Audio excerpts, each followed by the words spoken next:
Un juge corrompu humilie une générale noire de l'armée. 5 jours plus tard, personne ne peut croire. Adama Kambou, générale dans l'armée nationale, n'était pas simplement une femme de principe, elle était un monument vivant du courage et de la résilience. Née dans un quartier populaire où les opportunités étaient rares et la pauvreté omniprésente, elle avait vu ses parents se battre chaque jour pour assurer un avenir meilleur. Son père, un ouvrier, et sa mère, une institutrice, lui avaient inculqué dès son plus jeune âge l'importance du travail acharné, de la discipline et de la dignité. Il lui avait appris que, dans un monde qui tend à minimiser les voix des femmes et à marginaliser les minorités, seule l'excellence pourrait la protéger des préjugés et la mener à la réussite. Depuis toute jeune, Adama avait voulu s'échapper de cette vie difficile, non pas par évasion, mais par transformation. Elle s'était battue contre la fatalité, surmontant des obstacles que peu d'hommes, et encore moins de femmes, osaient affronter. L'armée, à la fois un refuge et un moyen d'ascension, lui offrait un terrain où elle pourrait prouver sa valeur. Ses compétences stratégiques et son aptitude à diriger l'avaient propulsée au sommet, malgré la résistance constante de ceux qui voyaient en elle une anomalie. Une femme noire dans les hautes sphères de l'armée, c'était une anomalie pour beaucoup, mais pour Adama, c'était une certitude, elle y appartenait, et personne ne pourrait jamais l'en déloger.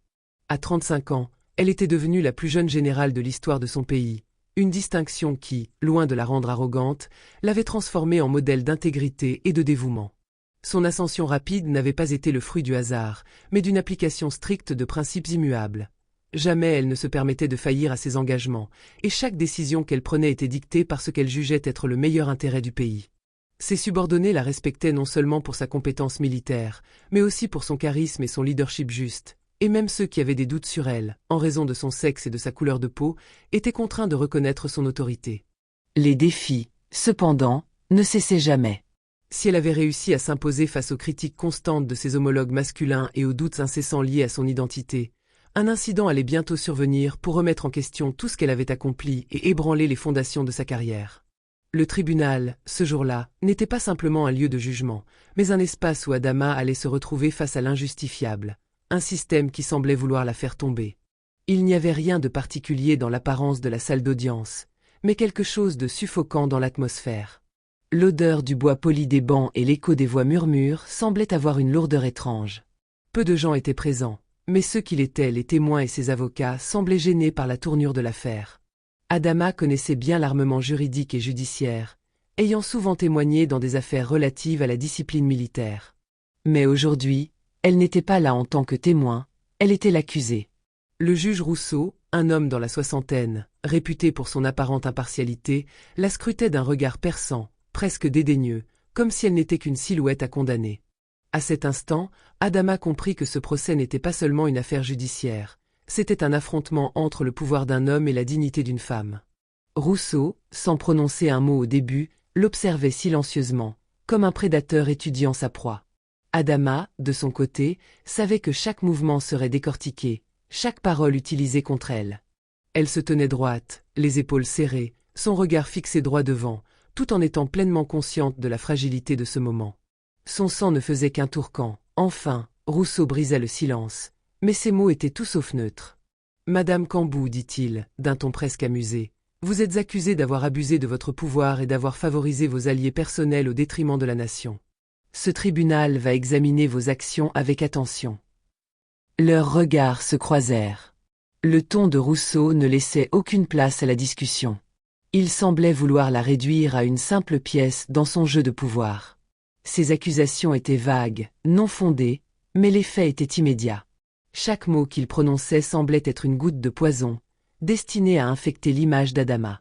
Les accusations étaient absurdes. Adama savait, au plus profond d'elle-même, qu'il s'agissait d'une machination.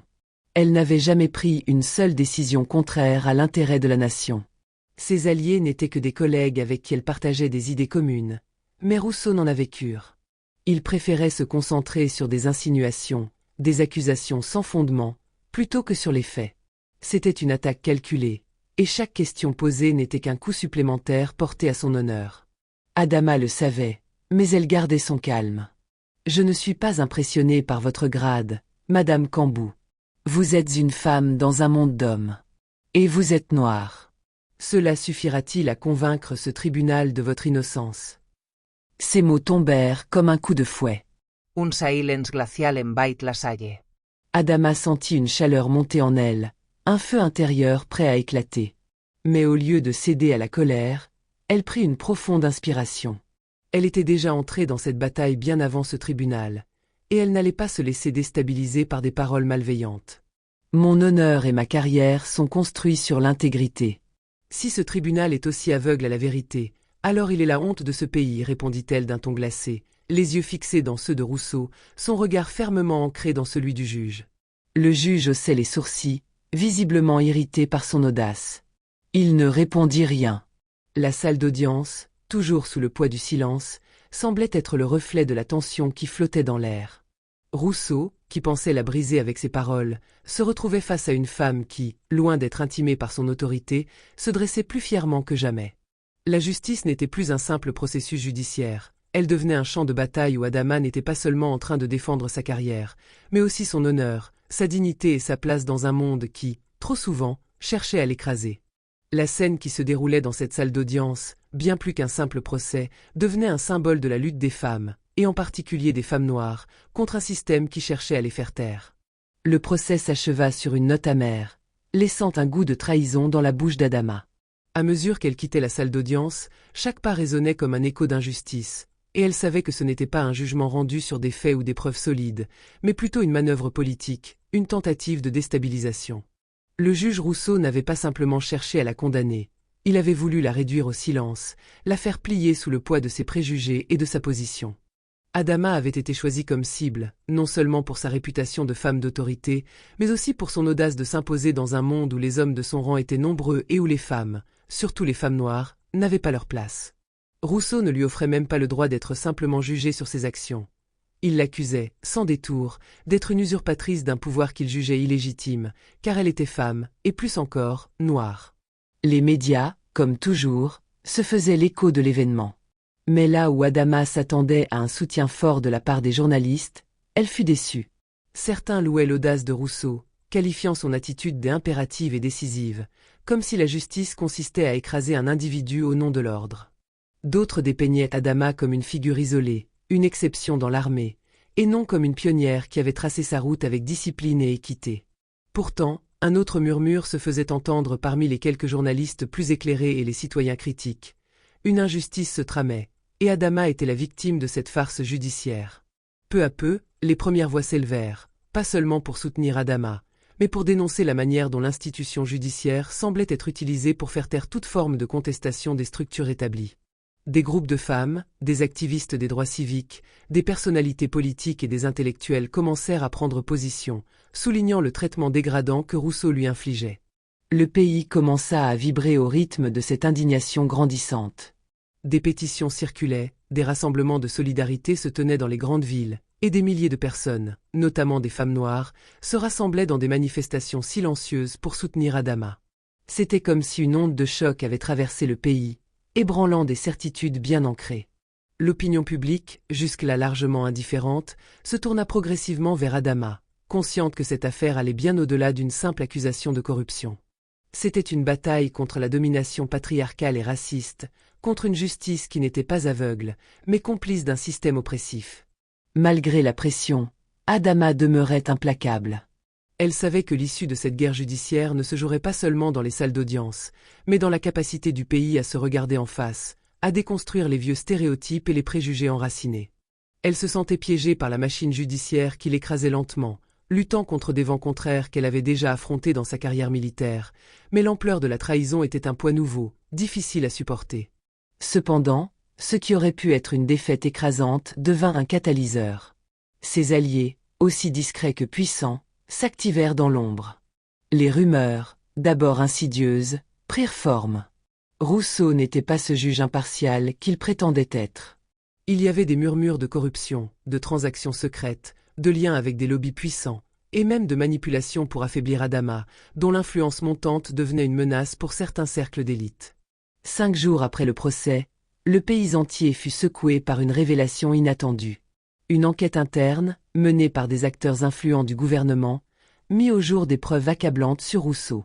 Des virements bancaires suspects, des communications cryptées avec des groupes d'intérêt privés, des témoignages d'anciens collaborateurs qui dévoilèrent ses relations troubles avec des cercles d'influence corrompus, confirmèrent que Rousseau avait été acheté pour discréditer Adama. L'homme qui, en tant que juge, devait incarner la justice, était en réalité un pantin des puissants qui l'avaient manipulé pour frapper une femme qui ne se laissait pas faire. La révélation fut explosive, un scandale qui éclata dans les journaux et à la télévision. Rousseau n'était plus un juge impitoyable, mais un traître aux yeux de la nation. Il avait abusé de son pouvoir, trahi sa fonction, et cela, l'opinion publique ne pouvait l'ignorer. Le président prit immédiatement la parole, suspendant Rousseau de ses fonctions et annonçant l'ouverture d'une enquête sur son comportement. La nation était choquée, mais au moins la vérité commençait à se faire jour. Adama, quant à elle, avait retrouvé son honneur. Plus encore, elle était désormais un symbole de la résistance face aux structures oppressives, une icône pour les femmes et les hommes qui avaient vécu dans l'ombre des préjugés. Sa réhabilitation ne se limita pas à un simple retour dans ses fonctions. Elle était un phare pour ceux qui avaient été réduits au silence. Les manifestations en sa faveur se multiplièrent dans les grandes villes du pays, transcendant les frontières sociales et raciales. Des hommes et des femmes de toutes origines, de tous horizons, se rassemblèrent pour célébrer son courage et son intégrité. Les médias, pris de court, durent admettre leur erreur et donner la parole à ceux qui l'avaient soutenu. À l'international, les gouvernements étrangers saluèrent son indomptable courage, et des invitations commencèrent à affluer de la part d'organisations internationales et de conférences sur les droits des femmes, la justice et les droits civiques. Ce qui semblait être une fin tragique pour Adama se transforma en un tournant historique, non seulement pour elle, mais pour tous ceux qui, comme elle, avaient été marginalisés par un système injuste. La lutte d'Adama n'était plus seulement une question personnelle. Elle représentait une victoire collective contre les forces du patriarcat, du racisme et de la corruption, un symbole de ce qui pouvait se produire lorsque l'intégrité se dressait contre l'injustice, malgré les épreuves. Quelques semaines plus tard, Adama se retrouva face à Rousseau, mais cette fois-ci, l'environnement était radicalement différent. Ce n'était plus une salle de tribunal, où les lois et les regards des autres dictaient chaque mouvement. Non, aujourd'hui, ils étaient seuls dans un bureau sombre de l'armée, un espace froid, sans fenêtre, où le pouvoir ne se mesurait plus à la reconnaissance publique, mais à l'âme des individus. Rousseau, autrefois si implacable, si sûr de lui, était maintenant un homme dégradé, son uniforme froissé, son visage marqué par la défaite. Il s'effondrait dans son fauteuil, comme un pantin privé de ses ficelles, un homme brisé par sa propre arrogance et son ego démesuré. Là, dans cette pièce, il était dénué de son pouvoir, de son statut, et face à Adama, il n'était plus qu'un spectateur impuissant de sa propre chute. Adama, qui avait traversé tant d'épreuves pour en arriver là, se tenait droit devant lui, imposant, tranquille, comme une colonne indestructible dans un monde qui avait cherché à la réduire. D'un ton ferme, mais d'une calme implacable, elle brisa le silence. « Vous pensiez que vous pouviez me faire plier ? Vous pensiez qu'une femme noire, une militaire, serait facile à détruire ?» Ces mots frappèrent Rousseau comme un coup de poing. Adama avait compris, bien avant cette confrontation, que la guerre qu'on lui avait livrée n'était pas simplement celle d'un procès judiciaire, mais celle d'une résistance à l'injustice systémique, à la corruption et au racisme profondément enraciné. Elle savait, et ce face-à-face en était la preuve ultime, que la vraie force ne résidait pas dans la violence ou l'humiliation, mais dans la dignité, dans le courage de rester fidèle à soi-même, même quand tout le monde cherchait à vous écraser. Rousseau, qui s'attendait à des reproches violents, à des éclats de colère, se tut. Il était comme paralysé, figé sous le regard de cette femme qui, malgré tout ce qu'il avait tenté de lui faire subir, n'avait pas fléchi. Il savait au fond de lui qu'il n'avait aucune excuse. Il avait cru que sa position, son influence, ses alliés dans l'ombre pouvaient tout effacer, que l'injustice qu'il avait infligée à Adama resterait impunie.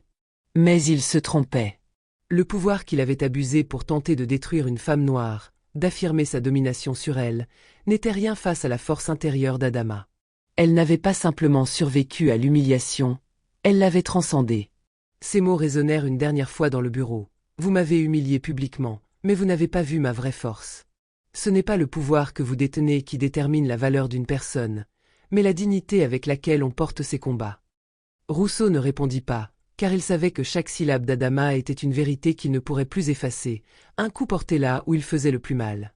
Adama n'avait pas besoin de crier, de se venger. Elle n'avait pas besoin de lui faire payer ses actes. Sa victoire était dans sa présence, dans son silence imposant, dans sa capacité à se tenir droite face à celui qui l'avait voulu briser.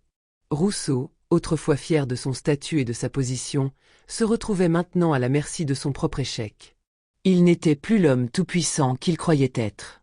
Il était l'incarnation de la corruption et de l'arrogance qui, dans l'ombre, tentait de détruire ceux qui osaient défier l'ordre établi. Le regard d'Adama, froid et déterminé, était le miroir de son propre effondrement. Il avait voulu briser une femme noire, mais il avait fini par se briser lui-même, son honneur piétiné par ses propres actes. Il comprenait, trop tard, que la vraie autorité ne résidait pas dans les institutions ou les grades, mais dans la capacité à rester fidèle à ses principes face à l'adversité. Adama Kambou n'était plus seulement une générale respectée dans l'armée. Elle était devenue un symbole vivant de résilience, de dignité et de justice. La guerre qu'elle avait menée n'était pas seulement une victoire personnelle. Elle avait écrit une nouvelle page dans l'histoire du pays. Sa force ne résidait pas dans sa capacité à écraser ses ennemis, mais dans sa capacité à se relever, encore et encore, à chaque coup porté. Elle avait prouvé, à elle-même et à tous ceux qui l'observaient, que la vérité finit toujours par émerger, même dans les moments les plus sombres. Sa dignité et sa persévérance étaient des armes plus puissantes que tout le pouvoir qu'on aurait pu lui retirer. L'histoire d'Adama Kambou marqua un tournant décisif dans la lutte pour l'égalité. Elle ne représentait pas seulement une victoire individuelle, mais une victoire collective contre les structures de pouvoir corrompues, contre les préjugés raciaux et de genre. Elle incarna le courage d'une seule femme, d'une seule personne, capable de changer le cours de l'histoire. Le monde comprit que la dignité, la persévérance et la vérité pouvaient écraser les préjugés et la corruption, même lorsqu'elle semblait se retrouver face à des forces bien plus puissantes qu'elle. Ainsi se termine l'histoire d'Adama Kambou, une femme qui, malgré l'oppression, ne s'est jamais laissée écraser, une femme dont l'héritage était désormais plus fort que tout ce qu'elle avait affronté. Elle avait prouvé que même dans les moments de crise, lorsque tout semblait perdu, le courage d'une seule personne pouvait changer le cours de l'histoire. Ce n'était pas le pouvoir des hommes qui définissait le monde, mais la force intérieure de ceux qui, comme Adama, avaient choisi de se dresser contre l'injustice.